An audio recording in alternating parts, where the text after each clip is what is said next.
আমাদের নবীর মুহাম্মদ সাল্লাল্লাহু আলাইহি ওয়াসাল্লামের উপনাম কি ছিল? কোন নবীকে তার ভাইয়েরা কুয়ায় ফেলে দিয়েছে?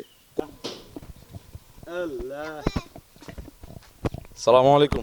ওয়ালাইকুম আসসালাম। ইমাম সাহেব কেমন আছেন? আলহামদুলিল্লাহ, কেমন আছেন? আলহামদুলিল্লাহ ভালো আছেন? আছি আলহামদুলিল্লাহ। আপনি সমাজের নামি দামি মানুষ।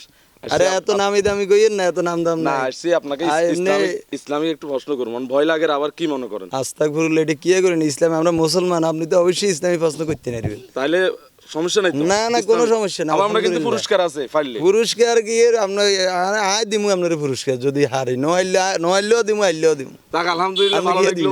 এটা দ্বারা বোঝা যায় ইসলামের প্রতি আপনার প্রেম ভালোবাসা। অবশ্যই আমরা ইসলামী, আমরা মুসলমান। করে যে 1 নম্বর প্রশ্ন হচ্ছে, আমাদের নবীর মুহাম্মদ সাল্লাল্লাহু আলাইহি ওয়াসাল্লামের উপনাম কি ছিল? আব্দুল্লাহ, আহমদ নাকি আবুল কাসেম? আমাদের হযরত মুহাম্মদ সাল্লাল্লাহু আলাইহি সাল্লামের এই শিশুকালে যে নামে ডাকতো এটা হলো আল-আমিন, আমি যতটুকু জানি। ডাকনাম। আর হচ্ছে উপনাম কি ছিল? উপনাম এই আবুল কাসেম। আবুল কাসেম উপনাম ছিল। যাক, আপনার উত্তরটি সঠিক হয়েছে। আপনার জন্য আরেকটি প্রশ্ন। কোন নবীকে তার ভাইয়েরা কুয়ায় ফেলে দিয়েছে?